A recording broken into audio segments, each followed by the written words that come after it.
Welcome to Shukla study point. आप सभी का स्वागत है आपके अपने YouTube channel Shukla study point में। मैं शिवम शुक्ला आप सभी दोस्तों का हार्दिक स्वागत करता हूं। आज की वीडियो के माध्यम से हम लोग चर्चा करेंगे इतिहास के बारे में और ख़ास करके मध्यकालीन इतिहास होगा।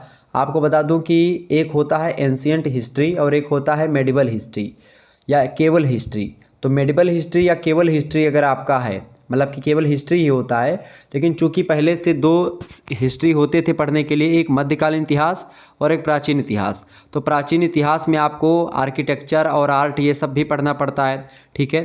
तो इसमें आपको वो चीज़ें नहीं पढ़नी पड़ती, इसमें केवल राजनीतिक इतिहास ही पढ़ना होता है आपको, ठीक है। उसमें आर्ट और आर्किटेक्चर इसमें आपको नहीं जानना होता है, बस केवल राजनीतिक इतिहास ही पढ़ना होता है, ठीक है।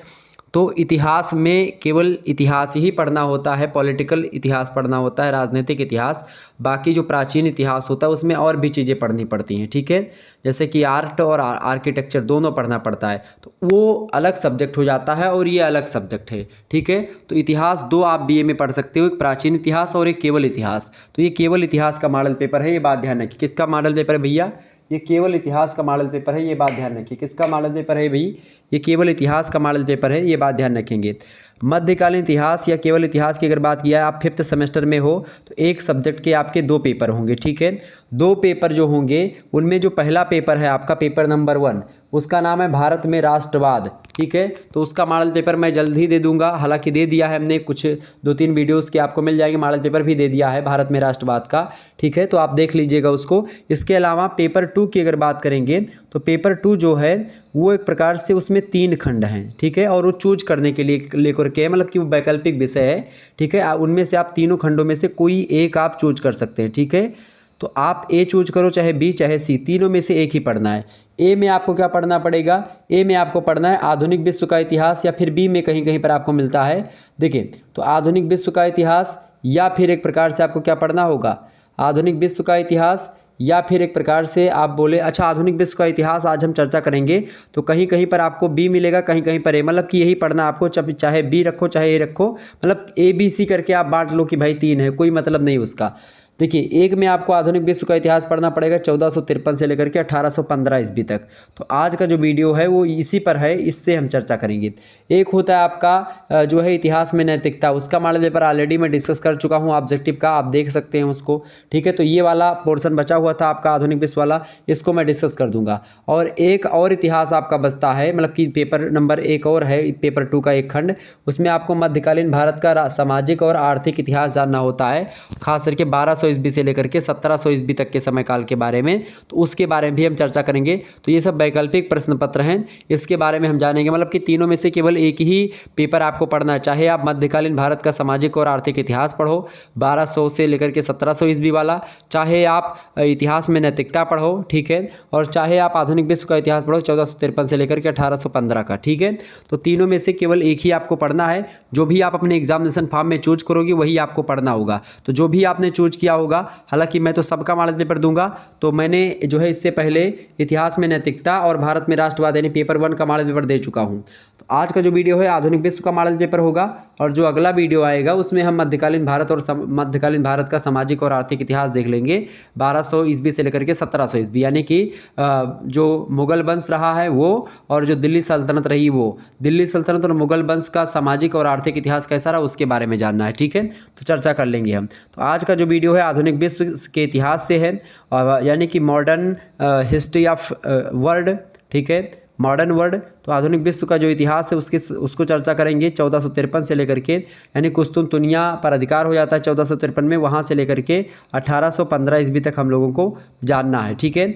लगभग यहाँ से 150 MCQs हम लोग तैयार करेंगे आज की वीडियो के माध्यम से, आज के सेशन के माध्यम से। तो 150 MCQ यानी मल्टीपल चॉइस क्वेश्चंस होंगे, ऑब्जेक्टिव टाइप के क्वेश्चंस होंगे, लिखित टाइप के क्वेश्चंस जल्द ही आपके समक्ष आएंगे, तो उसको लेकर के आप परेशान बिल्कुल भी मत होइएगा। तो 150 MCQs टाइप क्वेश्चंस आंसर्स हम लोग चर्चा करेंगे, यानी कि ऑब्जेक्टिव टाइप के प्रश्न होंगे। बहुत ही बारीकी से हम लोग जानने का प्रयास करेंगे, ठीक है, कि कौन कौन से प्रश्न आपकी परीक्षा में आ सकते हैं। आइए देखते हैं। पहला प्रश्न आपकी स्क्रीन पर आ चुका, फटाफट से आप देखिएगा। चलिए, पहला प्रश्न आपकी स्क्रीन पर आ चुका है। यूरोप महाद्वीप का सबसे बड़ा देश कौन सा है? बताइए। यूरोप महादेश का मतलब यूरोप महाद्वीप है, और उस यूरोप महाद्वीप का सबसे बड़ा देश कौन सा है? भारत है, तो भारत यूरोप का है ही नहीं, भारत एशिया महाद्वीप का है।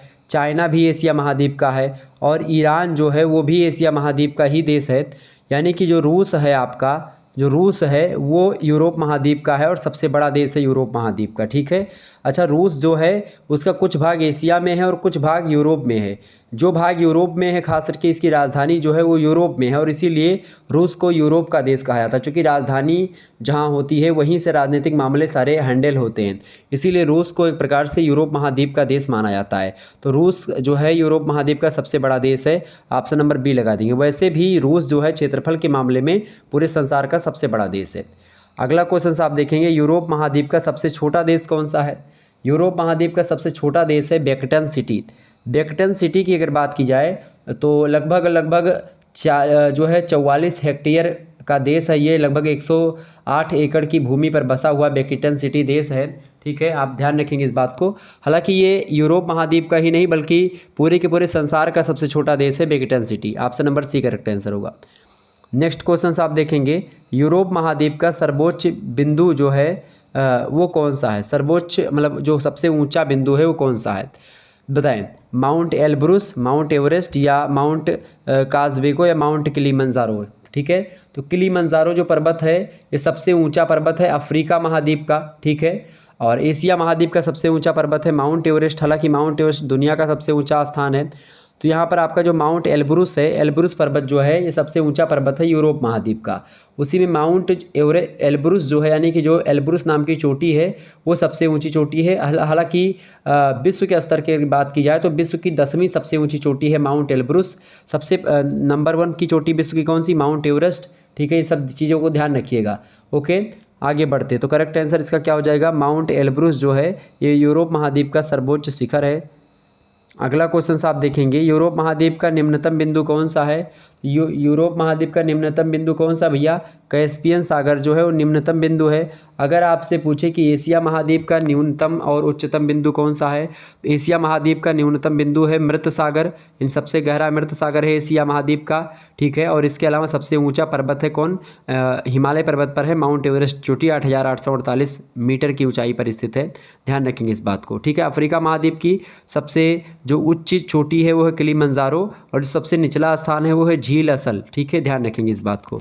आगे बढ़ते हैं और भी चीज़ों को जानने का प्रयास करते हैं। अगला प्रश्न है, यूरोप महाद्वीप की सबसे महत्वपूर्ण नदी कौन सी है।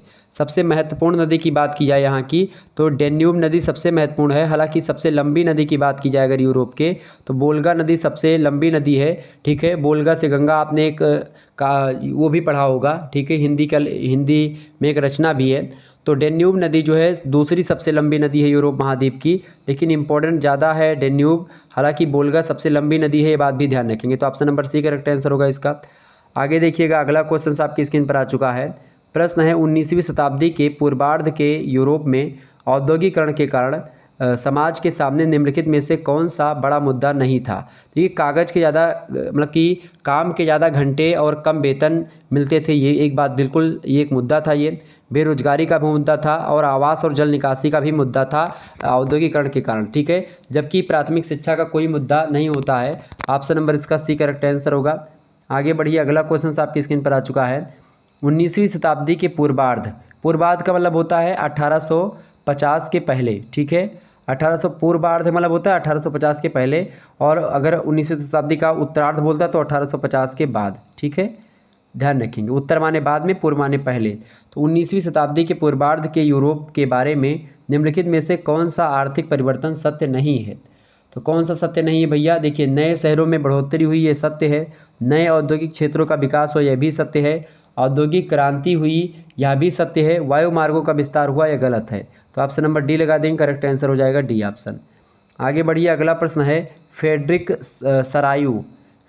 सरायु कौन था, बताएं।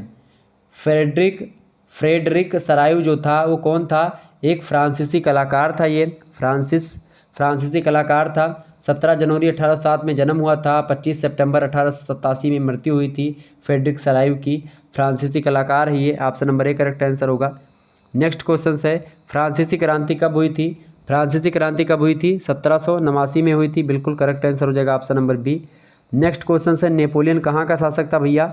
नेपोलियन जो था वो फ्रांस का शासक ही हुआ करता था। Option number B A correct answer हो जाएगा। अगला प्रश्न है, फ्रांस की 1804 की नागरिक संहिता को क्या उपमा दी जाती है? चार्टर एक्ट, बिस्मार्क की संहिता, हिटलर की संहिता, नेपोलियन की संहिता। तो फ्रांस की जो 1804 की नागरिक संहिता है उसको नेपोलियन की संहिता कहा जाता है। ऑप्शन नंबर इसका डी करेक्ट आंसर हो जाएगा। बहुत महत्वपूर्ण प्रश्न है, परीक्षा में पूछा गया प्रश्न है। अगला प्रश्न, चूंकि फोर्थ सेमेस्टर में भी अधिकतर विश्वविद्यालयों में यही सिलेबस शामिल था। फोर्थ सेमेस्टर में आप लोग जो है आधुनिक विश्व का इतिहास ही पढ़े होंगे, ठीक है। 1453 से 1947 तक आपने पढ़ा होगा उसमें। क्लियर। देखिए प्रश्न है, जाल बेराइन नामक शुल्क संघ की स्थापना कब हुई थी? बताइएगा सभी लोग। बहुत ही महत्वपूर्ण प्रश्न है। प्रश्न क्या है भाई, फटाफट से आप बताएंगे। प्रश्न है, जाल बेराइन नामक शुल्क संघ की स्थापना कब हुई थी? 1834। बिल्कुल करेक्ट आंसर हो जाएगा बी ऑप्शन। जिन्होंने बी लगाया बिल्कुल करेक्ट आंसर है। आगे देखिए अगला प्रश्न है, वियना सम्मेलन। वियना ऑस्ट्रिया की राजधानी है, बात ध्यान रखेंगे। वियना में एक सम्मेलन हुआ था, कब हुआ था? 1815 ईस्वी में, ठीक है। इसकी मेज़बानी किसने की थी? मेज़बानी किसने की थी भैया? ऑस्ट्रिया ने मेज़बानी की थी। चूँकि ऑस्ट्रिया में ही ये चीज़ें थी, तो ऑस्ट्रिया के चांसलर थे ड्यूक मैटरनिख, उन्होंने ही वियना सम्मेलन की मेज़बानी की थी, ठीक है। कब हुआ था वियना सम्मेलन भैया, कब हुआ था? तो ये शुरू हुआ था सितंबर 1814 ईस्वी में और ख़त्म हुआ था जून 1815 में। ये बात ध्यान रखेंगे। ओके, कौन सा सम्मेलन? वियना सम्मेलन। Option number A correct answer होगा इसका। आगे बढ़िएगा, अगला प्रश्न आपकी स्क्रीन पर आ चुका है, फटाफट से देखेंगे। प्रश्न है, वियना संधि के परिणाम स्वरूप फ्रांस में जो राजवंश फिर से सत्ता में आया था वह कौन सा था? तो फ्रांस राजवंश का एक जो था बोरबोन वंश, उसको पहले हटा दिया गया था। और जब फ्रांस की में एक प्रकार से क्या हुआ, वियना संधि होती, फिर से बोरबोन वंश की स्थापना हो जाती है। बोरबोन वंश या जिस यहाँ पर जो बूंद वंश लिखा है इसी को एक प्रकार से बोरबोन वंश कहा जाता है। तो बोरबोन वंश आप लिख लीजिएगा। कौन सा वंश भैया? बोरबोन वंश, ठीक है। क्या लिखेंगे? बोरबोन वंश, ठीक है।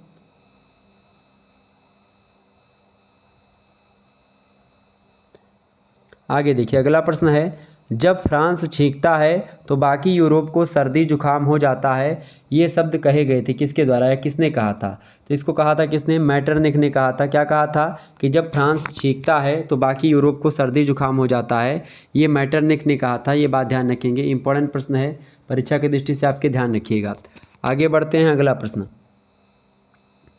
अगला प्रश्न आ गया है आपकी स्क्रीन पर, देखेंगे सभी लोग, फटाफट से वीडियो को लाइक और शेयर करते रहिएगा। प्रश्न है, कोलंबस के द्वारा अमेरिका की खोज कब की गई थी? तो कोलंबस ने अमेरिका की खोज कब करी थी भैया? 1492 ईस्वी में। बिल्कुल करेक्ट आंसर हो जाएगा ऑप्शन नंबर ए ही। 1492 ईस्वी में कोलंबस ने अमेरिका की खोज करी थी, ये बात ध्यान रखेंगे।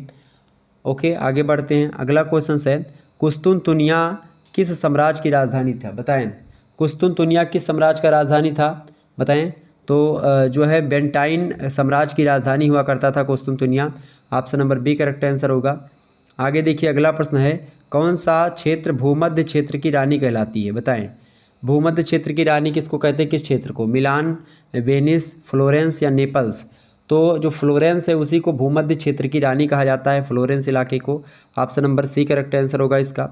आगे बढ़िए, अगला प्रश्न है, 1460 ईस्वी में छापा खाना का आविष्कार किसने किया था? 1460 ईस्वी में आपसे भी पूछा था छापा खाना का आविष्कार कब किया गया, तो आप बताएंगे 1460 ईस्वी में जो है हुआ था। किसने किया था छापा खाना का आविष्कार? तो आप बताएंगे गुटेनबर्ग ने किया था। गुटेनबर्ग ने छापा खाना का आविष्कार किया था, ठीक है। कहाँ का था गुटेनबर्ग? तो ये जर्मनी के छापे खाने का आविष्कार किया था, ठीक है। ध्यान रखेंगे इस बात को। Option number A correct answer होगा।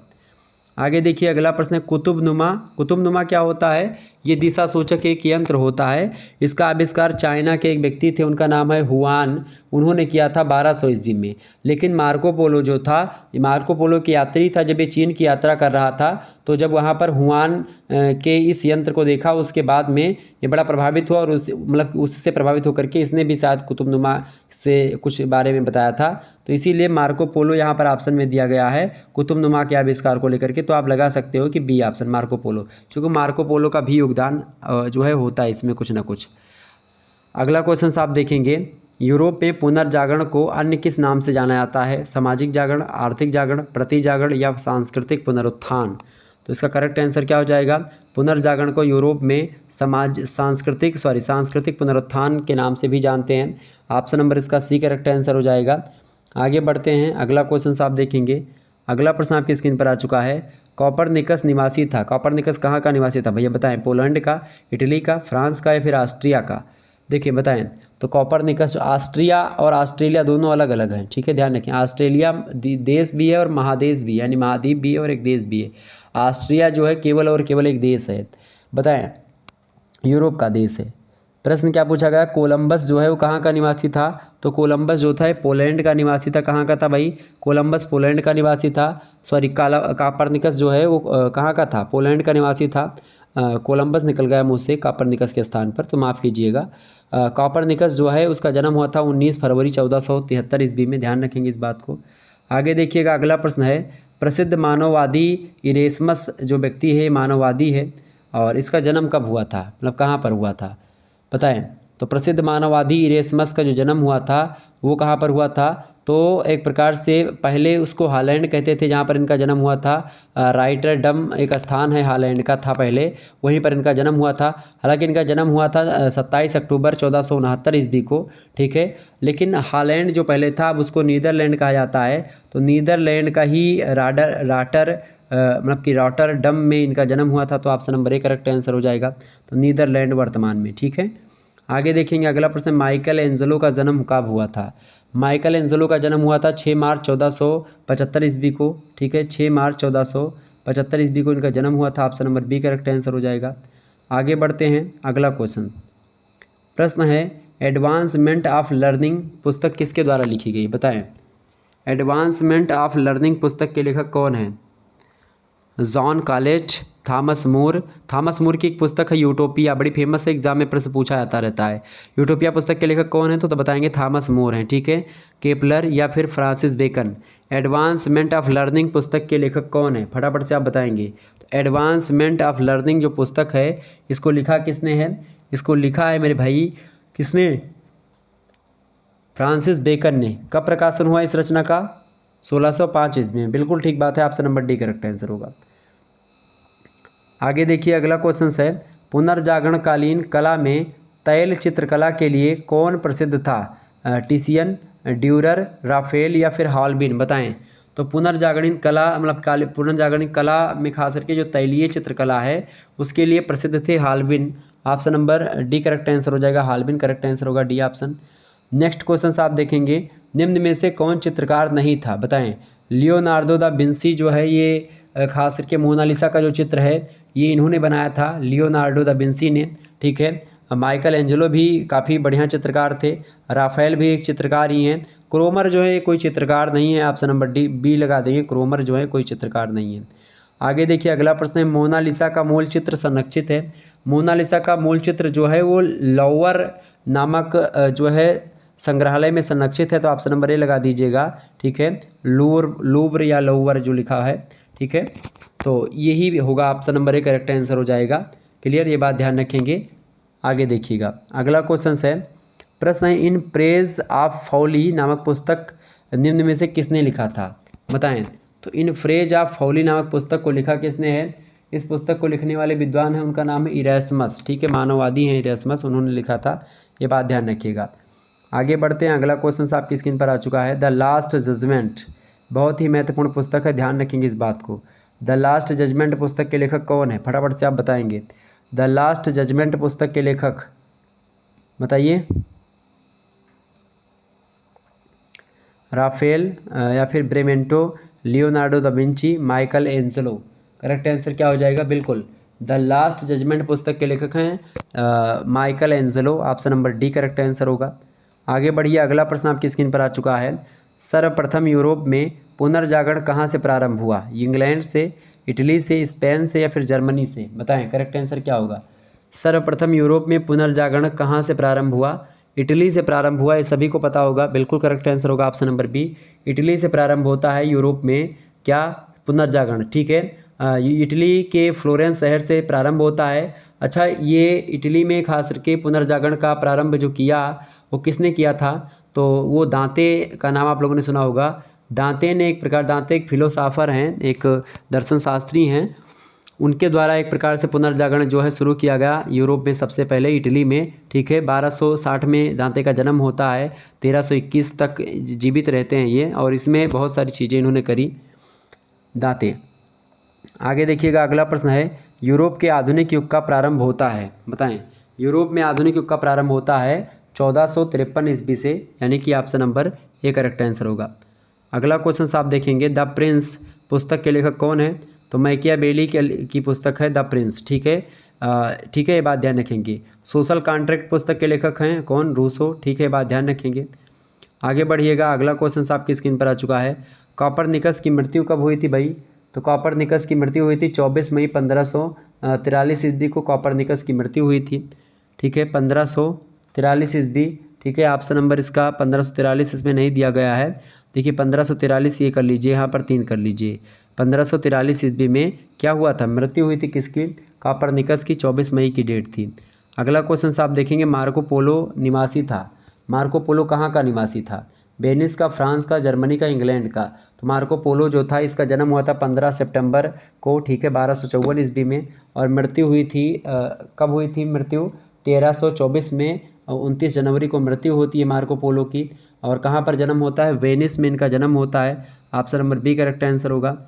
आगे बढ़िए, अगला क्वेश्चन आपकी स्क्रीन पर आ चुका है, प्रश्न बड़ा इंपॉर्टेंट है, इंग्लैंड में छापे खाने का आविष्कार किसने किया? ठीक है, वहाँ तक तो अभी तक छापे खाने का आविष्कार आप लोगों ने जाना, जो मैंने बताया था छापे खाने का आविष्कार, ठीक है, वो एक प्रकार से जर्मनी के लिए था, ठीक है, गुटेनबर्ग ने किया था 1460 में छापे खाने का आविष्कार। लेकिन यहाँ पर प्रश्न है, इंग्लैंड में छापे खाने का आविष्कार किसने किया? तो इंग्लैंड में छापे खाने का आविष्कार जो किया था वो विलियम केकस्टन ने किया था। किसने किया था? विलियम केकस्टन ने किया था। ऑप्शन नंबर इसका डी करेक्ट आंसर होगा। आगे देखिए सभी लोग, अगला प्रश्न है, दूरबीन का आविष्कार किसने किया था? बताएं। Johansson, Kepler, Galileo, Francis bacon या थॉमस मोर? तो गैलीलियो आप सभी को पता होगा, दूरबीन का आविष्कार करता कौन है? गैलीलियो है। Option number B correct answer होगा। अगला प्रश्न, तुर्कों ने जो कॉन्स्टेंटिनोपल, यानी इसको आप कुस्तुनतुनिया कहते हैं, इस पर अधिकार किस वर्ष किया? तो तुर्कों ने कुस्तुनतुनिया पर अधिकार किस वर्ष किया भैया?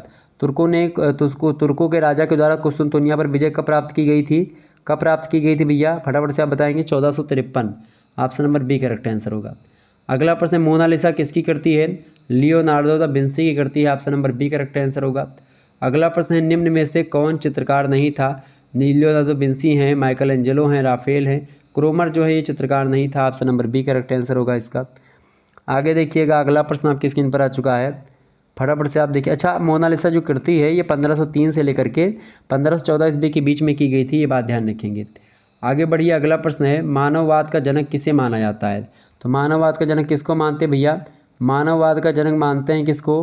पेट्रार्क को मानते हैं, ठीक है। कहाँ के थे? जो है इटालवी कवि है, इटालियन कवि हैं Petrarch. Option number A correct answer होगा। आगे देखिएगा, अगला प्रश्न है, किस तुर्क राजा के द्वारा कुस्तुनतुनिया पर विजय प्राप्त की गई? बताएं। महमूद प्रथम, महमूद द्वितीय, अबू तुर्क या फिर मोहम्मद सलीम? बताएं। किस तुर्क राजा के द्वारा कुस्तुनतुनिया पर विजय प्राप्त की गई थी? महमूद द्वितीय के द्वारा विजय प्राप्त की गई थी।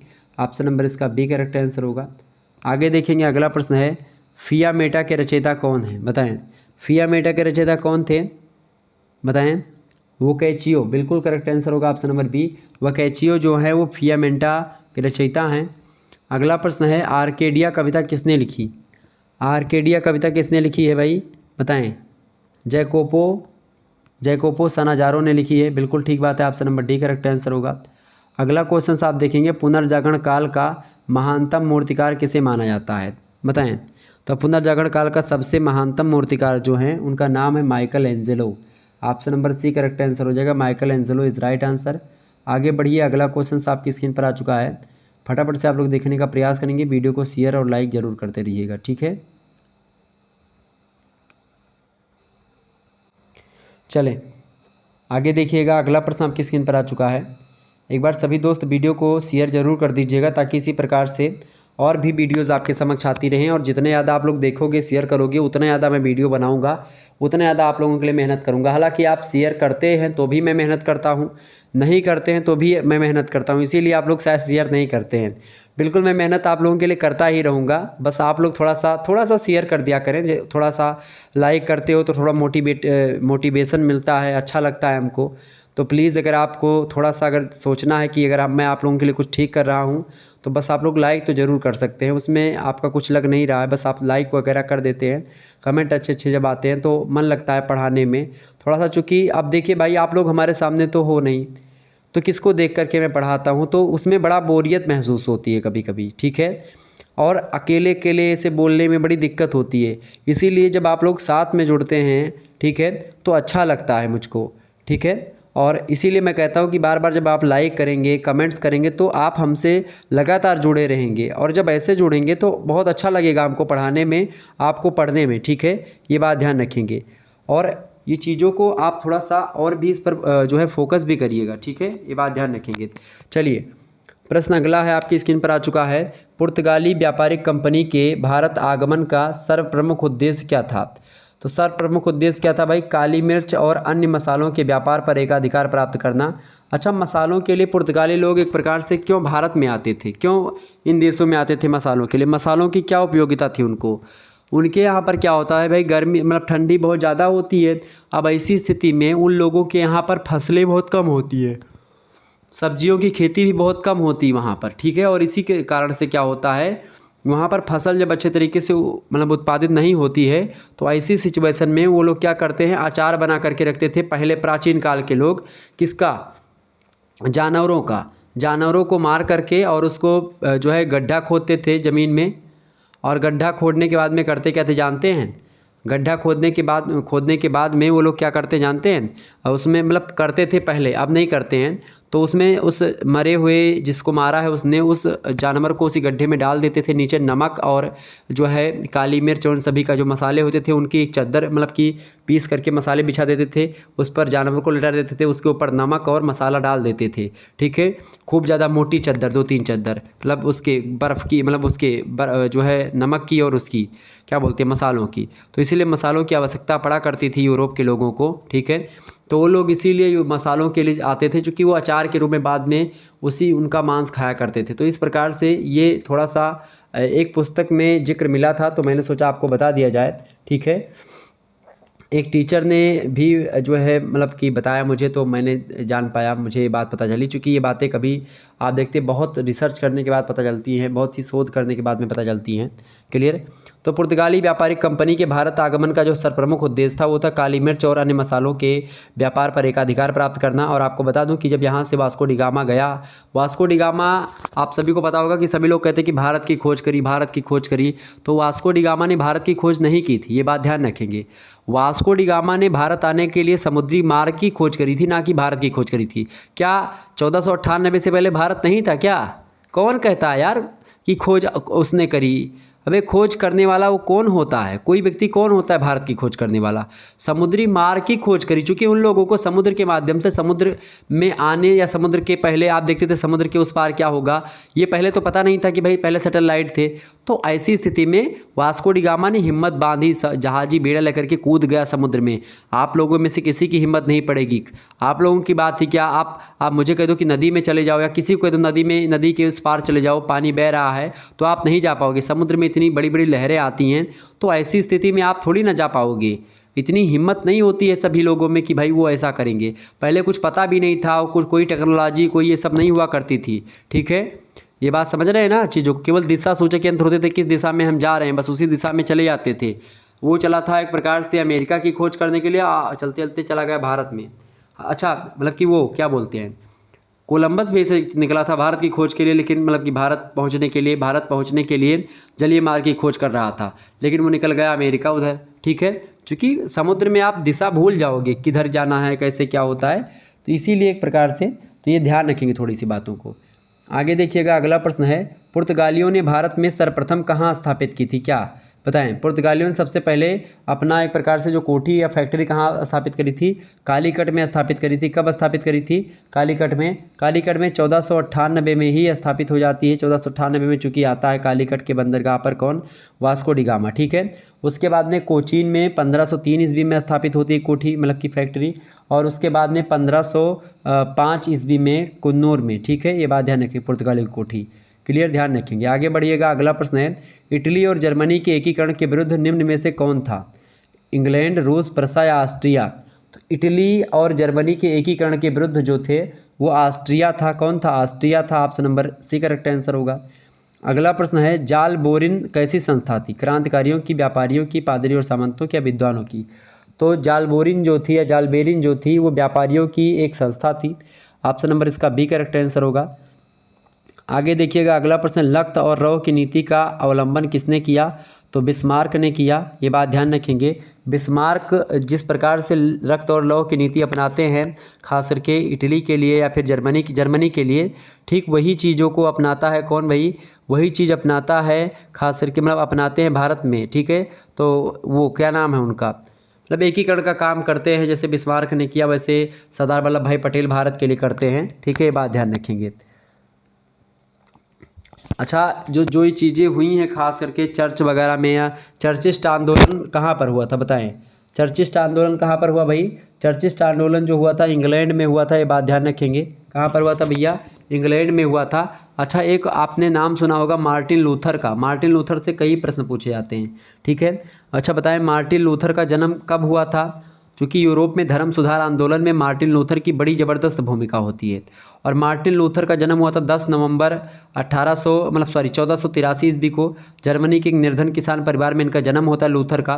और लूथर प्रारंभ से पोप का विरोधी नहीं था, परंतु 1517 ईस्वी में क्या होता है, टेटजल को सेंट पीटर गिरजाघर के निर्माण हेतु क्षमा पत्र बेच करके धन इकट्ठा करने की पोप की आज्ञा ने लूथर को चर्च विरोधी बना दिया। और इसके विरोध में जो है विटेनबर्ग के जो है कैसल गिरजाघर के प्रवेश द्वार पर 31 अक्टूबर 1517 ईस्वी का को अपना विरोध पत्र जो है ये मार्टिन लूथर जो है द 95 थीसिस थी उसमें उसको लटका दिया वहीं पर।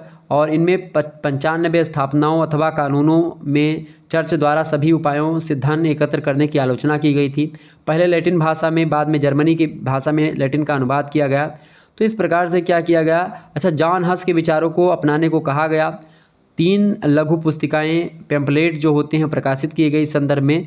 और ख़ास करके प्रोटेस्टेंट उसको नाम दिया गया। तो प्रोटेस्टेंटवाद का जो एक प्रकार से आगे बढ़ाया वो किसने बढ़ाया था? ये मार्टिन लूथर ने बढ़ाया था। और मार्टिन लूथर की अगर बात की जाए तो एक प्रकार से बड़ी अच्छी भूमिका निभाते हैं। खास करके लूथर ने ईसा और बाइबिल की सत्ता स्वीकारने तथा पोप की चर्च की दिव्यता और निरंकुशता को नकारने की बात कही कि भाई मैं जो है ईसा मसीह को और बाइबिल को मानूंगा, लेकिन चर्च और पादरी जो होंगे उनकी बातों को नहीं मानूंगा। ठीक है, और आगे कहते हैं कि चर्च के द्वारा निर्धारित कर्मों के स्थान पर ईश्वर में आस्था को मुक्ति का साधन बताया है। किसने? मार्टिन लूथर ने।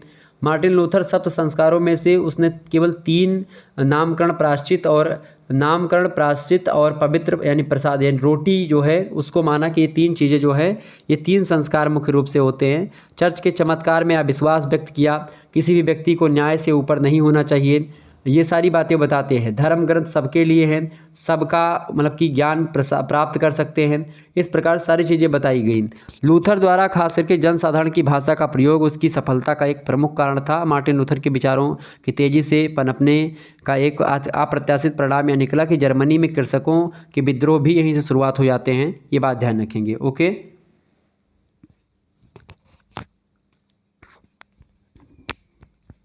क्लियर? ध्यान रखेंगे इस बात को।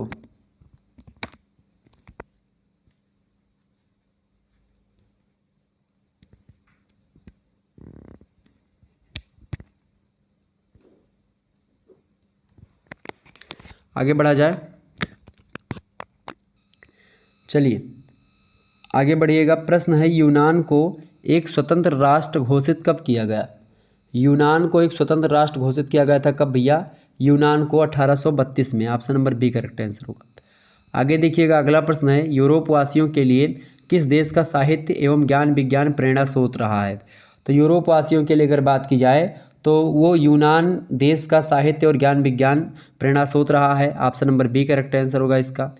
नेक्स्ट क्वेश्चन से आप देखेंगे, युवा इटली या फिर यंग इटली संस्था का विकास किसने किया? तो युवा इटली या फिर यंग इटली का विकास जो किया है वो मेज़नी ने किया है। मेज़नी की अगर बात की जाए, मेज़नी ने 1831 ईस्वी में युवा इटली संस्था का स्थापना करते हैं। फ्रांस में करते हैं, फ्रांस के मार्स लीज नामक स्थान पर करते हैं। ठीक है, ध्यान रखेंगे इस बात को। आगे बढ़िएगा, अगला क्वेश्चन आपकी स्क्रीन पर आ चुका है। सार्डिनिया पिडमाउंटर का शासन कौन था, बताएं। सार्डिनिया पिडमाउंटर का शासन कौन था या शासक कौन था? तो विक्टर इमेनुअल जो था ये सार्डिनिया पिडमाउंटर का शासन संभालता था। Option number C correct answer होगा। नेक्स्ट क्वेश्चन आप देखेंगे, यूनानी स्वतंत्रता आंदोलन के दौरान कौन ब्रिटिश कवि शहीद हुए थे, बताएं। कौन ब्रिटिश कवि शहीद हुए थे यूनानी स्वतंत्रता आंदोलन के दौरान? तो उनका नाम है Lord Byron. Option number A correct answer होगा। आगे देखिएगा, अगला प्रश्न आपकी स्क्रीन पर आ चुका है, फटाफट से आप देखेंगे प्रश्न क्या है। अगला क्वेश्चन है, यूरोपीय सभ्यता का पालना किसे कहा जाता है? यूरोपीय सभ्यता का पालना किसको कहते हैं भैया? यूनान को जो है, किसको बोलते हैं? यूनान को, यानी कि ग्रीस को जो है क्या बोलते हैं? यूरोपीय सभ्यता का पालना बोलते हैं किसको? ग्रीस को। ठीक है, option number D correct answer हो जाएगा। यूनान या ग्रीस एक ही बात है। अगला क्वेश्चन है, यूरोप का मरीज किसे कहा जाता है? यूरोप का मरीज, बहुत ही महत्वपूर्ण प्रश्न है। तुर्की को यूरोप का मरीज कहा जाता है। Option number C correct answer होगा। अगला क्वेश्चन आपको देखिएगा, यंग यूरोप की स्थापना किसने करी थी? यंग इटली या युवा इटली संस्था तो मेजनी ने स्थापित की थी, लेकिन प्रश्न आपसे पूछा गया है कि यंग यूरोप की स्थापना किसने करी थी, तो भी आप बताओगे मेजनी ने ही करी थी। मेजनी ने करी थी किसकी स्थापना भैया? यंग यूरोप की। Option number B correct answer होगा। अगला प्रश्न है, धर्म सुधार आंदोलन किस देश से प्रारंभ हुआ, बताएं। धर्म सुधार आंदोलन की अगर बात की जाए, जर्मनी से प्रारंभ हुआ। Option number A correct answer होगा इसका। अगला प्रश्न आप देखेंगे, प्रश्न है, रोमन कैथोलिक चर्च के द्वारा लिया जाने वाला कर कौन सा था? मतलब कि क्या होता है? दशांश या दशमांश या फिर अलकबाला या फिर पोलेत या उपरोक्त में से कोई नहीं। तो रोमन कैथोलिक चर्च के द्वारा जो कर लिया जाता था उसको दशमांश कहते थे। Option number A correct answer होगा। अगला प्रश्न आपकी स्क्रीन पर आ चुका है, प्रश्न है, निम्नलिखित में से किसके द्वारा यूरोप में धार्मिक युद्धों का अंत हुआ? फटाफट से आप बताएंगे। यूरोप में धार्मिक युद्धों का अंत किसके द्वारा हुआ भैया? आक्सबर्ग की संधि के द्वारा हुआ। ऑप्शन नंबर इसका बी करेक्ट आंसर हो जाएगा। आक्सबर्ग की संधि के द्वारा यूरोप में धार्मिक युद्धों का अंत हुआ। ठीक है, option number B correct answer होगा इसका। नेक्स्ट क्वेश्चन से पर नीचे लिखा हुआ 30 वर्षीय युद्ध जो है वो कब समाप्त हुआ? 30 वर्षीय युद्ध जो समाप्त हुआ था, जब शुरुआत हुआ था 30 वर्षीय युद्ध का 1618 ईस्वी में ये युद्ध शुरू होता है। 1648 ईस्वी में इस युद्ध का समापन होता है। ठीक है, ये 30 वर्ष का ये युद्ध है, ये बात ध्यान रखेंगे। ओके, तो ध्यान रखिएगा इस बात को, इंपॉर्टेंट प्रश्न है परीक्षा की दृष्टि से और एग्जाम में पूछा भी जाता रहता है। ओके, अच्छा, इंस्टीट्यूट्स ऑफ क्रिश्चियन रिलीजन पुस्तक किसने लिखी है? तो जॉन कॉल्विन ने लिखी है, ये बात ध्यान रखेंगे। किसने लिखी है? जॉन कॉल्विन ने लिखी है इस पुस्तक को, ये बात ध्यान रखेंगे। अभी आगे प्रश्न आपसे ये पूछा जाएगा, ये बात ध्यान रखेंगे। ओके, आपसे पूछेगा ज्विंगली किस देश का था, तो आप बताएंगे स्विट्जरलैंड का था। 30 वर्षीय युद्ध का प्रमुख कारण क्या था? तो धार्मिक कारण सबसे इंपॉर्टेंट कारण होता है। क्लियर, ये सब प्रश्न आपकी परीक्षा में पूछा जा सकता है, तो इनको थोड़ा सा ध्यान रखेंगे। ओके, आगे बढ़ते हैं। अच्छा, एक पुस्तक है, बड़ी फेमस पुस्तक है, पुस्तक का नाम है an address to the nobility of the German nation. इस पुस्तक को लिखा किसने है? ज्विंगली ने ही लिखा है। ठीक है, ये पुस्तक पूछी जाती है। एक पुस्तक और है, मार्टिन लूथर की पुस्तक है। मार्टिन लूथर की कौन सी पुस्तक है? On the liberty of Christian man. On the liberty of Christian man पुस्तक के लेखक कौन है? तो आप बताओगे कि मार्टिन लूथर उस पुस्तक के लेखक हैं। ओके, ध्यान रखिएगा इस बात को। आगे बढ़ा जाए, चले आगे बढ़ते हैं। अगला प्रश्न, अगला प्रश्न आपकी स्क्रीन पर आ चुका है, देखिएगा सभी लोग, बहुत ही महत्वपूर्ण प्रश्न है परीक्षा की दृष्टि से। एक मिनट, प्रश्न है, 30 वर्षीय युद्ध का द्वितीय चरण कब से कब तक चला, बताएं। 30 वर्षीय युद्ध का द्वितीय चरण, 30 वर्षीय युद्ध का एक प्रकार से सबसे पहले समझिए 30 वर्षीय युद्ध हुआ क्या था, 30 वर्षीय युद्ध का क्या कारण था। 30 वर्षीय युद्ध की अगर बात की जाए, 30 वर्षीय युद्ध सबसे पहले यानी 1618 ईस्वी से लेकर के 1648 ईस्वी तक चला था। 1618 से लेकर के 1648 तक चला था। 1618 से लेकर के 1624 तक प्रथम चरण होता है। 1625 से लेकर के 1629 तक द्वितीय चरण होता है। तो इस प्रश्न का उत्तर होगा ऑप्शन नंबर सी, 1625 से 1629 ये होता है द्वितीय चरण। ठीक है, ध्यान रखेंगे। प्रथम चरण ये होता है, क्लियर, ध्यान रखेंगे। तो यूरोप के इतिहास में 30 वर्षीय युद्ध जो है एक मील का पत्थर है।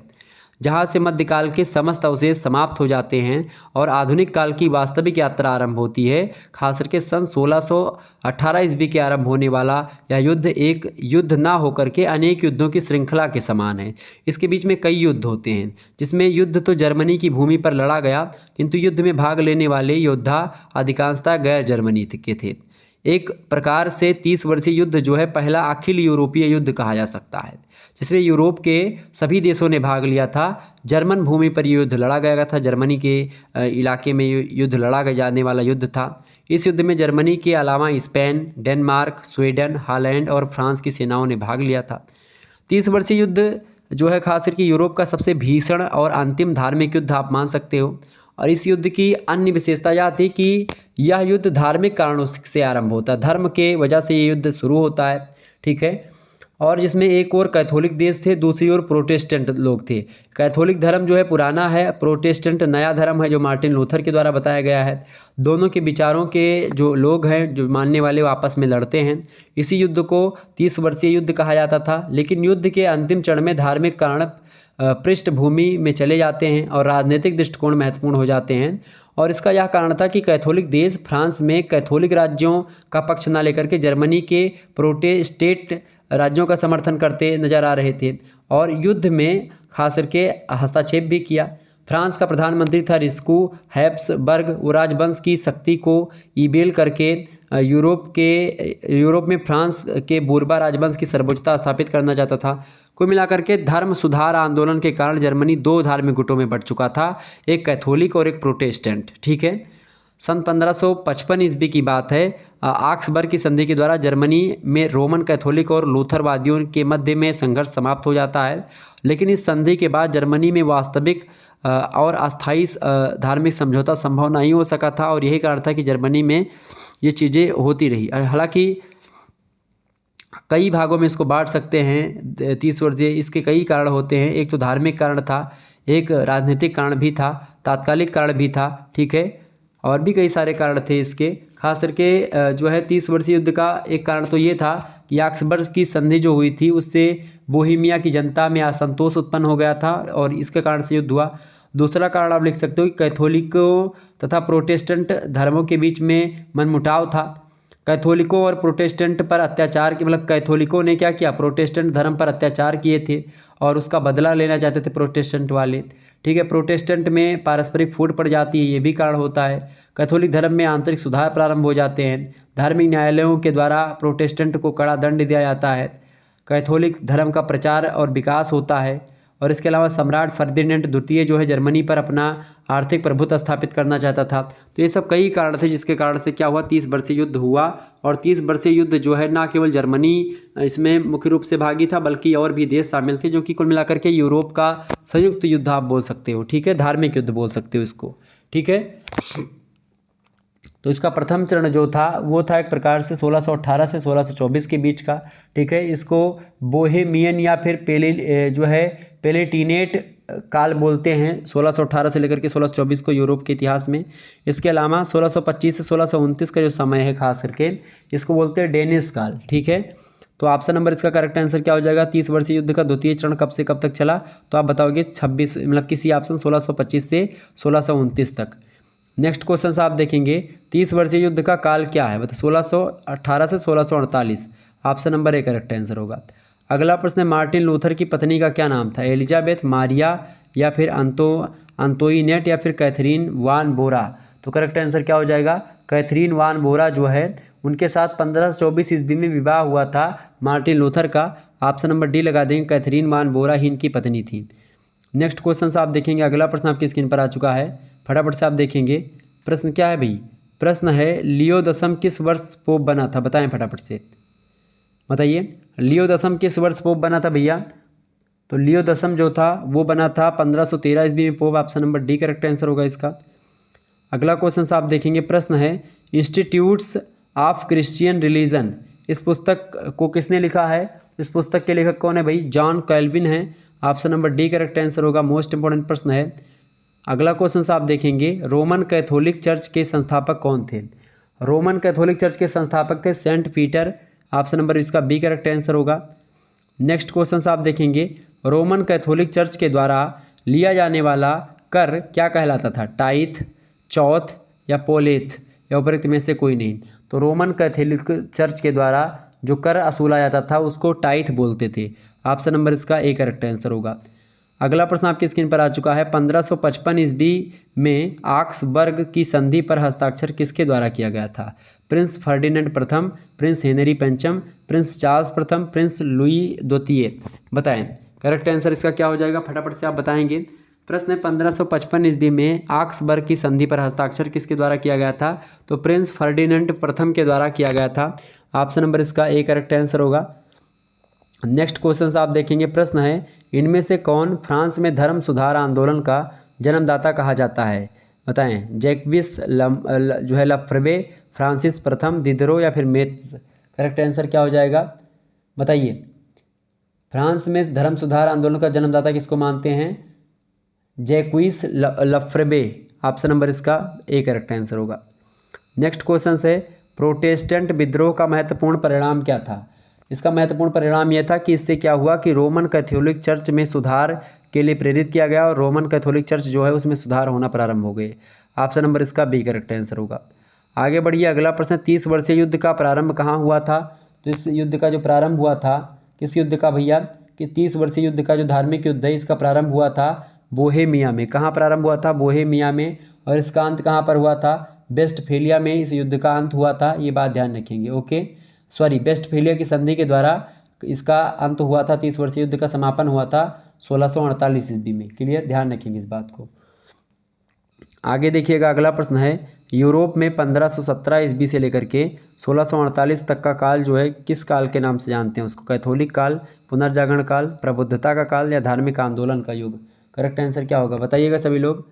1517 से लेकर के 1648 का जो काल है यूरोप में या समय है इसको धार्मिक आंदोलन का युग बोलते हैं। Option number D correct answer होगा। नेक्स्ट क्वेश्चन आप देखेंगे किसने बाइबल की महान सत्ता को अधिक महान बताया है? बताएं बाइबल की महान सत्ता को अधिक महत्व बताते हैं ज्विंगली। कौन बताते हैं? ज्विंगली। ठीक है, जिंगलबी की बात की है तो ये टोगेनबर्ग का निवासी था जिंगली। ठीक है, ये बात भी ध्यान रखेंगे। ओके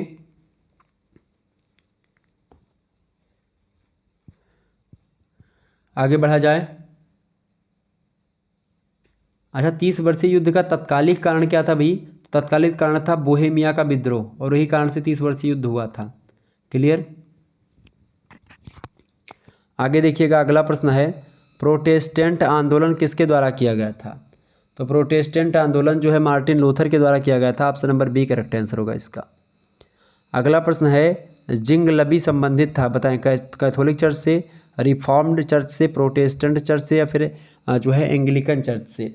तो जो जिंगलबी था ये रिफॉर्म्ड चर्च से रिलेटेड था। Option number B correct answer होगा।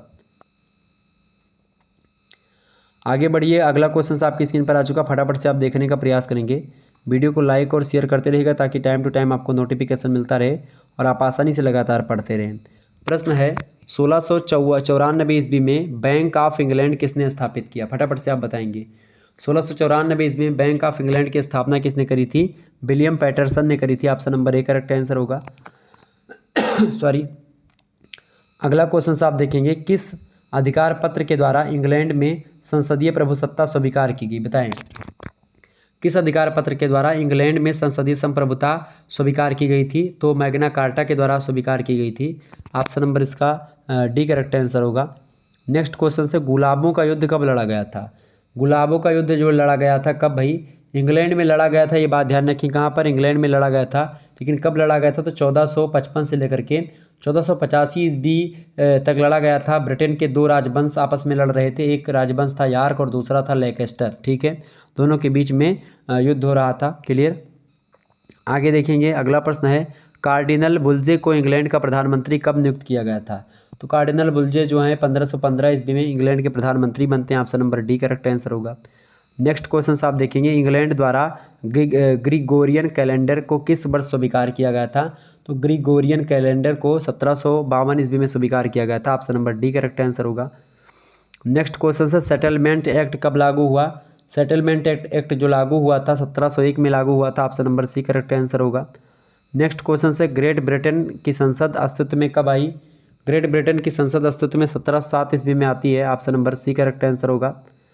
अगला क्वेश्चन आपसे बन सकता है एग्जाम में, एक्ट ऑफ सुप्रीमेसी किसके शासनकाल में पारित किया गया था? तो एक्ट ऑफ सुप्रीमेसी हेनरी अस्टम के शासनकाल में पारित किया गया था। ऑप्शन नंबर इसका ए करेक्ट आंसर होगा। अगला प्रश्न है, जॉन बुल को जाना जाता है, जॉन बुल को जाना जाता है संगीतकार के रूप में। Option number B correct answer होगा। अगला प्रश्न है, सेंज मूर का युद्ध किसके बीच हुआ था भैया, बताएं सभी लोग। सेंज मूर का युद्ध जो हुआ था किसके बीच में हुआ था? मनमथ के ड्यूक जेम्स द्वितीय के बीच में हुआ था। ऑप्शन नंबर इसका ए करेक्ट आंसर हो जाएगा। आगे बढ़िएगा, अगला क्वेश्चन आपकी स्क्रीन पर आ चुका है। मेरी ट्यूडर ने इंग्लैंड में कब तक शासन किया था? तो मेरी ट्यूडर ने 5 वर्ष तक शासन किया था। Option number A correct answer होगा। अगला प्रश्न परीक्षा में आ सकता है, स्टोक का युद्ध किस वर्ष लड़ा गया था? स्टोक का युद्ध लड़ा गया था 1487 में। Option number D correct answer होगा। अगला प्रश्न, इंग्लैंड में आंग्ल चर्च की स्थापना किसने करी थी? बताइए, इंग्लैंड में आंग्ल चर्च की स्थापना किसने करी थी? हेनरी अस्टम। Option number D correct answer होगा। अगला प्रश्न है, गौरवपूर्ण या गौरवशाली क्रांति का उद्भव इंग्लैंड में कब हुआ? 1688, बिल्कुल करेक्ट आंसर होगा। Option number D.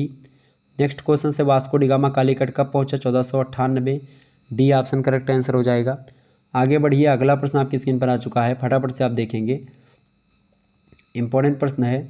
प्रश्न है, औद्योगिक क्रांति के परिणाम स्वरूप महान परिवर्तन सर्वप्रथम कहाँ उपस्थित हुए थे? बताएं, फटाफट से आप लोग बताने का प्रयास करेंगे। औद्योगिक क्रांति के फलस्वरूप या परिणाम स्वरूप महान परिवर्तन सबसे पहले इंग्लैंड में ही शुरू हुए थे। Option number A correct answer होगा। अगला प्रश्न, ड्रिल नामक मशीन का आविष्कार किसने किया था? ड्रिल मशीन का आविष्कार किया था किसने? अर्नोट ने और जो है ब्लेंच ब्रेन ने किया था। टल महोदय ने भी किया था, तो इसीलिए सी ऑप्शन आप लगा देंगे, टल। आगे देखिएगा, अगला क्वेश्चन आपकी स्क्रीन पर आ चुका है। इंग्लैंड में जनसंख्या का नगरीकरण आरंभ हुआ था औद्योगिक क्रांति से या रक्तहीन क्रांति से? देखिए, इंग्लैंड में जनसंख्या का नगरीकरण जो प्रारंभ हुआ है वो औद्योगिक क्रांति से प्रारंभ हुआ है। अच्छा, औद्योगिक क्रांति या रक्तहीन क्रांति, बात एक ही है, हालांकि औद्योगिक क्रांति ज़्यादा बेटर है। यहाँ पर ऑप्शन नंबर ए लगा देंगे। रक्तहीन क्रांति को भी वही कहते हैं, इंग्लैंड की क्रांति है वो। आगे देखिए, निम्नलिखित में से कौन सा विकल्प औद्योगिक क्रांति के आर्थिक प्रभाव के अंतर्गत नहीं आता है? तो आर्थिक प्रभाव के अंतर्गत जो है क्या नहीं आता भैया? चार्चिस्ट आंदोलन का जन्म जो है ये नहीं आता। बाकी कुटीर उद्योगों का पतन, राष्ट्रीय पूंजी में वृद्धि, बेकारी में वृद्धि, ये सब आते हैं। क्लियर? तो ऑप्शन नंबर सी इसका करेक्ट आंसर होगा। आगे देखिए, इंग्लैंड की कारखाना पद्धति ने किसका महत्व बढ़ा दिया? नगरों का, गाँवों का, या फिर दोनों का? तो इंग्लैंड की कारखाना पद्धति ने नगरों का महत्व और ज़्यादा बढ़ा दिया। Option number A correct answer होगा। अगला क्वेश्चन आप देखेंगे, औद्योगिक क्रांति एवं कृषि क्रांति के कारण निम्नलिखित में से किसका अंत हो गया? फटाफट से आप बताएंगे। किसानों का अंत हुआ या फिर छोटे किसानों का या बड़े किसानों का? तो छोटे किसानों का अंत हुआ। Option number B correct answer होगा। चूँकि अब जो है सारी काम मशीन करने लगी तो कृषि वगैरह, कृषि क्रांति आ गई, तो छोटे किसान जो थे उनका क्या हुआ? दिक्कत हुई। अगला प्रश्न, पावर लूम का आविष्कार किसके द्वारा किया गया था? पावर लूम का आविष्कार एडमंड कार्टराइज के द्वारा किया गया था। अगला प्रश्न, फ्लाइंग शटल का आविष्कार किसके द्वारा किया गया? सॉरी, थोड़ा सा गले में प्रॉब्लम आ रही है, आपको पता पहले भी होगा, आप लोग अगर क्लास लिए होंगे हमसे तो थोड़ा दिक्कत हो जाती है हमको गले में कभी कभी, ठीक है? तो थोड़ा सा मैनेज करेंगे आप लोग, माफ़ी चाहेंगे आप लोगों से। फ्लाइंग शटल के आविष्कारक कौन हैं? जॉन के हैं। जॉन के 1733 में फ्लाइंग शटल का आविष्कार करते हैं। Option number A correct answer होगा। अगला प्रश्न आप देखेंगे, वाटर फ्रेम का आविष्कार किसने किया था भैया? वाटर फ्रेम का आविष्कार किसने किया था? रिचर्ड्स आर्कराइट ने किया था। ऑप्शन नंबर इसका सी करेक्ट आंसर होगा। आगे देखिएगा, अगला क्वेश्चन से, भाप के इंजन का आविष्कार किसने किया था? आप सभी को पता होगा, जेम्स वाट ने किया था। किसने किया था भैया? भाप के इंजन का आविष्कार जेम्स वाट ने किया था। ओके, नेक्स्ट क्वेश्चन आप देखेंगे, ओरिजिन ऑफ मॉडर्न कल्चर पुस्तक के लेखक कौन है? बताइए। ओरिजिन ऑफ मॉडर्न कल्चर के लेखक इनमें से कोई नहीं है। ऑप्शन नंबर डी लगा देंगे, उपरोक्त में से कोई नहीं। नेक्स्ट क्वेश्चन आप देखेंगे, यूरोप में व्यापारिक क्रांति का प्रारंभ कब हुआ? अमेरिका की खोज से, भारत की खोज से, नए व्यापारिक मार्गों की खोज से, या धर्म सुधार आंदोलन के बाद? नए व्यापारिक मार्गों की खोज से यूरोप में व्यापारिक क्रांति का प्रादुर्भाव हुआ, उदय हुआ। Option number C correct answer होगा। अगला प्रश्न है, स्पिनिंग जेनी का आविष्कार किसने किया था? स्पिनिंग जेनी का आविष्कार जेम्स हारग्रीव्स ने किया था। जेम्स हरग्रीव्स ने स्पेनिंग जेनी का आविष्कार किया था। ठीक है, कब किया था भैया? तो 1764 से लेकर के या 1765 ईस्वी के बीच में किया गया था। जेम्स हरग्रीव्स ने किया था। आगे देखिएगा, निम्न को सुमेलित कीजिए। अब इसमें सुमेल क्या करना है देखें। जैसे पावर लूम का आविष्कार किसने किया था? मैंने आपको बताया था पावर लूम का आविष्कार एडमंड कार्टराइट ने किया था। ठीक है, फ्लाइंग शटल का आविष्कार किसने किया था? देखें यहाँ पर पहले का क्या होगा करेक्ट आंसर? पहले का डी होगा। पहले का डी इसमें दिया गया है तो करेक्ट आंसर यही हो जाएगा। बाकी पहले का डी किसी में नहीं दिया गया है। अच्छा, डी में भी दिया गया है, ऑप्शन नंबर जब आगे मिलेगा आपको।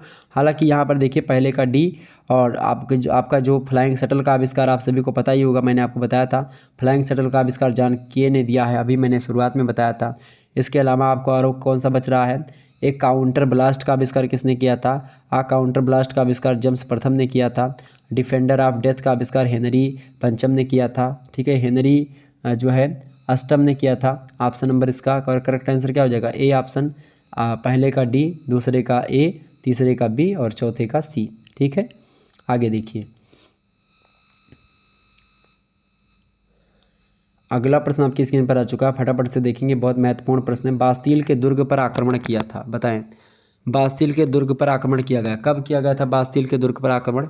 14 जुलाई 1789 को किया गया था। बास्तील के दुर्ग पर आक्रमण किया गया था, ये बात ध्यान रखेंगे। ओके, ऑप्शन नंबर इसका सी करेक्ट आंसर हो जाएगा। 14 जुलाई 1889 को, सॉरी 1789 को फ्रांस की क्रांति होती है, ये बात भी ध्यान रखेंगे।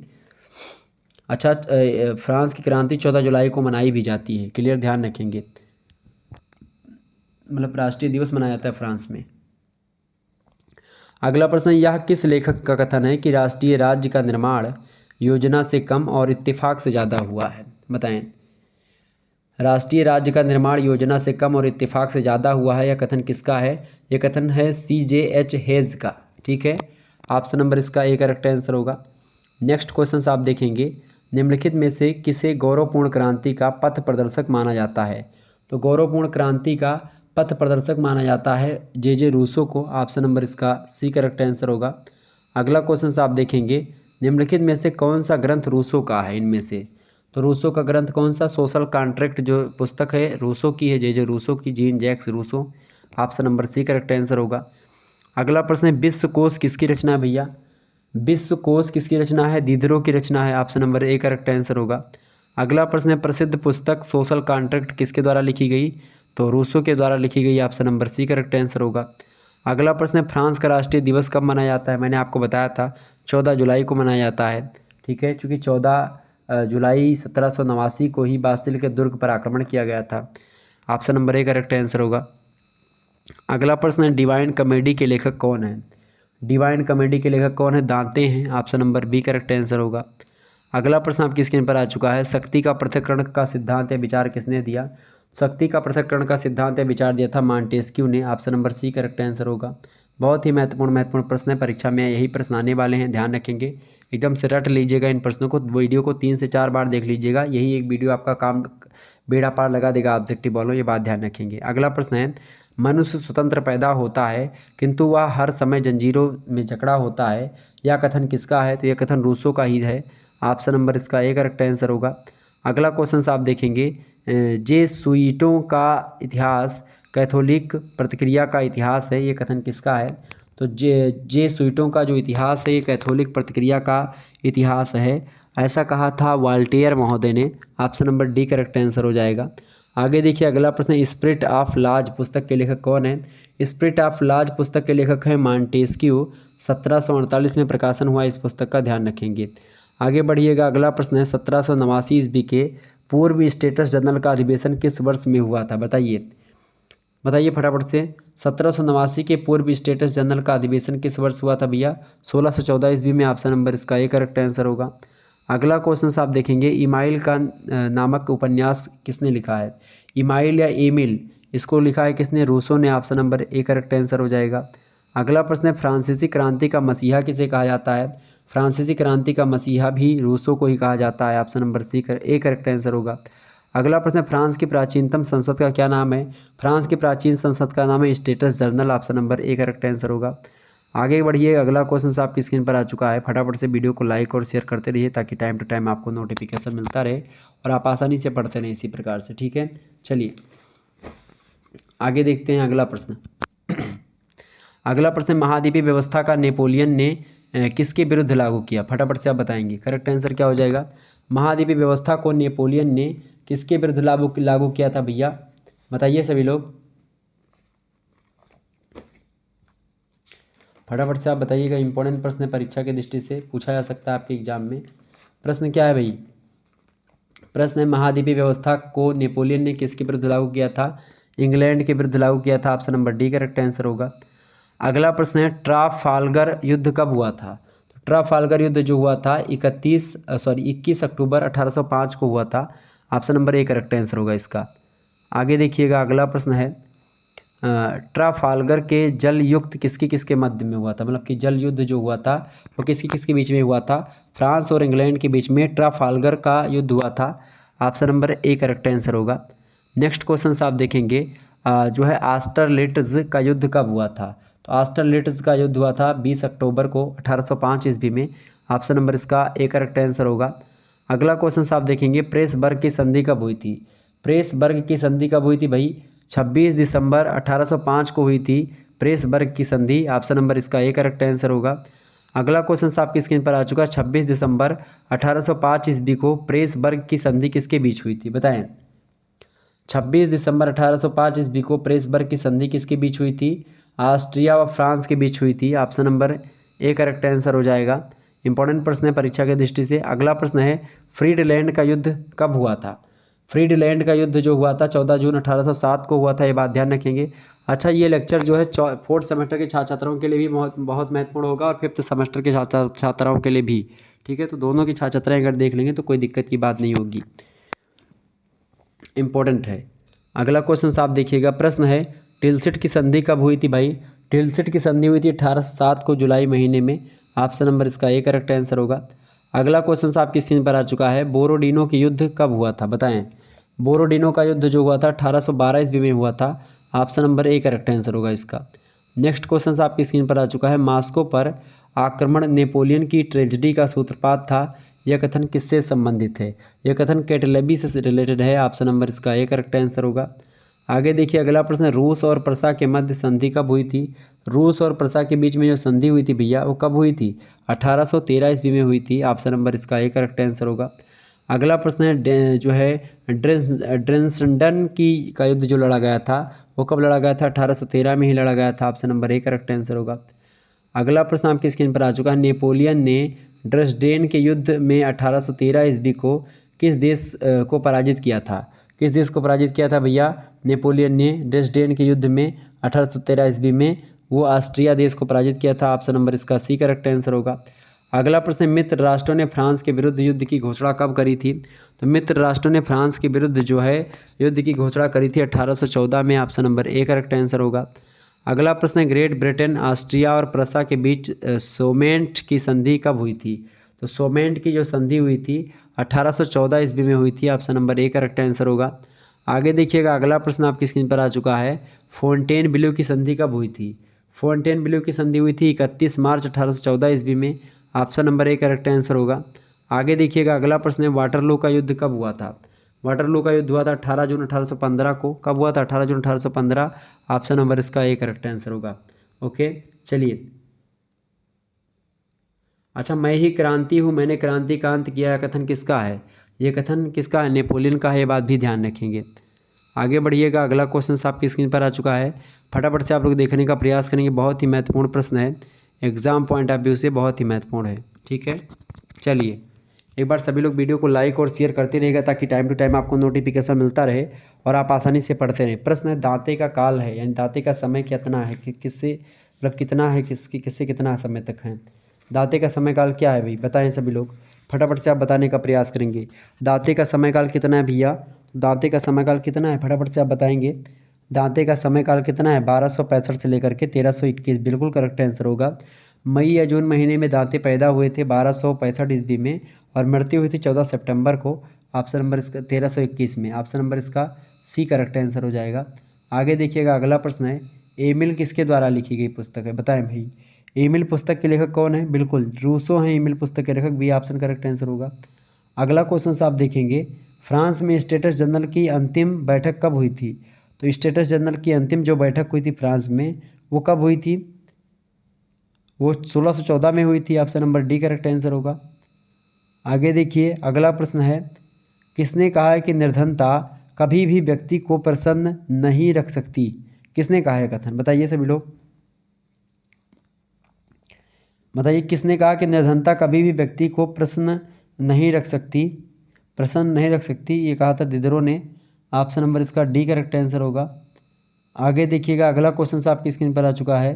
प्रश्न है, द पर्सियन लेटर्स पुस्तक किसने लिखी है? मॉन्टेस्क्यू ने लिखी है। ऑप्शन नंबर इसका सी करेक्ट आंसर हो जाएगा। आगे बढ़िए, अगला क्वेश्चन आपकी स्क्रीन पर आ चुका है, फटाफट से आप लोग देखने का प्रयास करेंगे। वीडियो को लाइक और शेयर भी करते रहिएगा ताकि टाइम टू टाइम आपको नोटिफिकेशन मिलता रहे और आप पढ़ते रहें इसी प्रकार से। अगला प्रश्न है, मैं जानता हूं कि तुम्हारी बात गलत है, फिर भी मैं तुम्हारी अभिव्यक्ति के अधिकार के लिए अपनी जान भी देने को तैयार हूं। यह कथन किसका है? यह कथन किसका है? वाल्टियर का यह कथन था। Option number D correct answer होगा। अगला प्रश्न किसका कथन है कि पवित्र रोमन साम्राज्य न पवित्र है, ना रोमन और ना ही रोमन, मतलब कि ना ही साम्राज्य, ना ही रोमन पवित्र है, ना ही साम्राज्य पवित्र है। किसने कहा था ये बात? ये वाल्टियर ने कहा था। ऑप्शन नंबर इसका सी करेक्ट आंसर होगा। अगला क्वेश्चन है, निम्न को सुमेलित करें। देखें, ये सुमेलन फिर भी मतलब कि सुमेलित मैंने किया है। पावरलूम का आविष्कार किसने किया था? मतलब एडमंड कार्टराइट ने किया था। ठीक है, तो ए का करेक्ट आंसर हो जाएगा सी। ए का सी, देखिए इसमें ए का 3 यहाँ पर दिया गया, ए का 3, ठीक है, चलो यहाँ तक। ए का इसमें 2 दिया गया, ये भी गलत, ये भी गलत, ठीक है। फ्लाइंग शटल दूसरे का कौन सा होगा? दूसरे का चौथा आपका हो जाएगा, बिल्कुल ठीक है। फ्लाइंग शटल का आविष्कार जॉन के ने किया था। डिवाइन कमेडी दांते हैं, यानी कि सी का दूसरा करेक्ट आंसर होगा।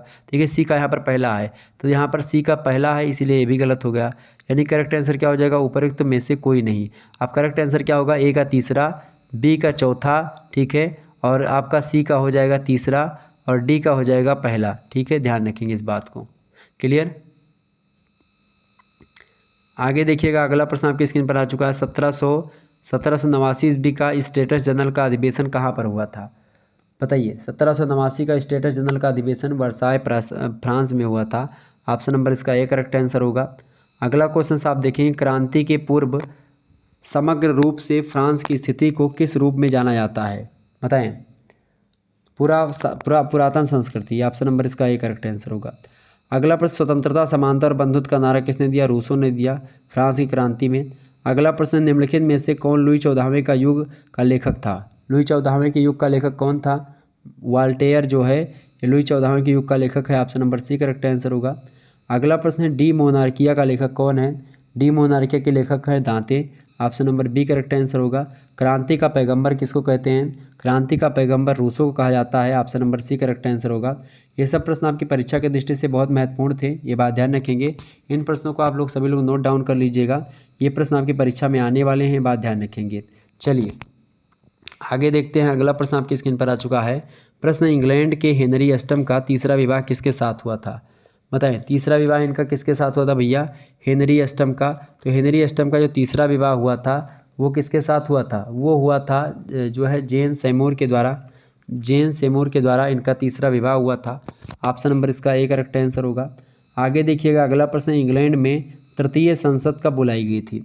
इंग्लैंड में तृतीय संसद जो बुलाई गई थी वो मार्च 1631 में बुलाई गई थी। मार्च महीना था, 1631 जो है उसमें बुलाई गई थी, ध्यान रखेंगे इस बात को। तो यहाँ पर देखिए 1629 बोल दिया मैंने, 1629 होगा यहाँ पर, 1629, ठीक है। ईस्वी में क्या हुआ था?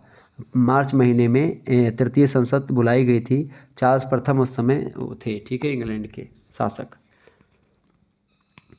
अगला क्वेश्चन तो यहाँ पर 92 हो गया, इसको 29 कर लेंगे, ठीक है, 1629। आगे देखिएगा, इंग्लैंड में दीर्घ संसद का नेतृत्व किसने किया था? इंग्लैंड में दीर्घ संसद का नेतृत्व किया था किसने? चार्ल्स प्रथम ने या फिर पिम चार्ल्स प्रथम। ऑप्शन नंबर इसका सी करेक्ट आंसर होगा, चार्ल्स प्रथम। अगला क्वेश्चन आपकी स्क्रीन पर आ चुका है। रक्तहीन क्रांति कब घटित हुई? रक्तहीन क्रांति कब घटित हुई भैया? 1688 ईस्वी में घटित हुई। Option number B correct answer होगा। आगे देखिएगा, अगला प्रश्न है, इंग्लैंड में कैबिनेट प्रणाली का विकास हुआ। इंग्लैंड में कैबिनेट प्रणाली का विकास कब हुआ? 18वीं शताब्दी में हुआ। ऑप्शन नंबर इसका सी ए करेक्ट आंसर होगा। अगला प्रश्न है, इंग्लैंड में 1688 की रक्तहीन क्रांति का प्रमुख कारण क्या था, बताएं। प्रश्न है, इंग्लैंड में 1688 ईस्वी में जो रक्तहीन क्रांति हुई थी उसका प्रमुख कारण क्या था। उसका प्रमुख कारण था जेम्स द्वितीय की धार्मिक नीति। Option number D correct answer होगा। अगला क्वेश्चन है, किस अधिकार पत्र के द्वारा इंग्लैंड में संसदीय संप्रभुता स्वीकार की गई, बताइए। बिल ऑफ राइट्स के द्वारा। Option number A correct answer होगा। अगला क्वेश्चन है, स्टुअर्ट शासकों एवं संसद के बीच संघर्ष का प्रमुख कारण क्या था, बताइए सभी लोग। प्रश्न इंपॉर्टेंट है, स्टुअर्ट शासकों और संसद के बीच संघर्ष का प्रमुख कारण क्या था। तो संप्रभुता का प्रश्न के नाम पर हो रहा था ये सब लड़ाई। ऑप्शन नंबर इसका डी करेक्ट आंसर होगा। अगला क्वेश्चन है, इटेपल्स की संधि पर हस्ताक्षर किस वर्ष हुआ। इटेपल्स की जो संधि है इस पर हस्ताक्षर 1492 में हो गया था। Option number D correct answer होगा। आगे देखिए अगला क्वेश्चन, सप्तवर्षीय युद्ध के बाद कौन सी संधि हुई थी, बताइए। सप्तवर्षीय युद्ध के बाद में जो है ह्यूबर्ट्स वर्ग की संधि हुई थी। Option number D correct answer होगा। आगे देखिए अगला क्वेश्चन आपकी स्क्रीन पर आ चुका है, फटाफट से आप देखेंगे। राजा ईश्वर के प्रति उत्तरदायी है, किसी सांसारिक शक्ति अथवा संस्था के प्रति नहीं, ये कथन किसका है। तो राजा ईश्वर के प्रति उत्तरदायी है, किसी सांसारिक शक्ति और संस्था के प्रति नहीं है, ये कथन जेम्स प्रथम ने कहा था। Option number A correct answer होगा इसका। अगला क्वेश्चन है, निम्नलिखित में से खूनी मेरी के नाम से कौन जाना जाता है। खूनी मेरी के नाम से मेरी ट्यूडर या फिर मेरी प्रथम उनका नाम है, तो मेरी ट्यूडर या मेरी प्रथम जो है वो खूनी मेरी के नाम से जानी जाती हैं। Option number C correct answer होगा। अगला प्रश्न है, ब्रिटिश ईस्ट इंडिया कंपनी की स्थापना कब हुई थी। तो ब्रिटिश ईस्ट इंडिया कंपनी की स्थापना 1600 ईस्वी में हुई थी। ऑप्शन नंबर इसका सी करेक्ट आंसर हो जाएगा। ठीक है, 31 दिसंबर 1600 ईस्वी में स्थापना ब्रिटिश ईस्ट इंडिया कंपनी की हो जाती है। आगे देखिएगा अगला प्रश्न, मेरी ट्यूडर ने इंग्लैंड में कब तक शासन किया। तो 5 वर्षों तक शासन किया। Option number B correct answer होगा। बाकी अगला प्रश्न है, केबाल मंत्रिमंडल में कितने सदस्य थे। कि जो है केबाल मंत्रिमंडल में कितने सदस्य थे भैया। तो केबाल मंत्रिमंडल में 5 सदस्य थे, ये बात ध्यान रखेंगे। इस प्रकार से आप लोगों ने बहुत सारे प्रश्नों को जाना, समझा और परखा।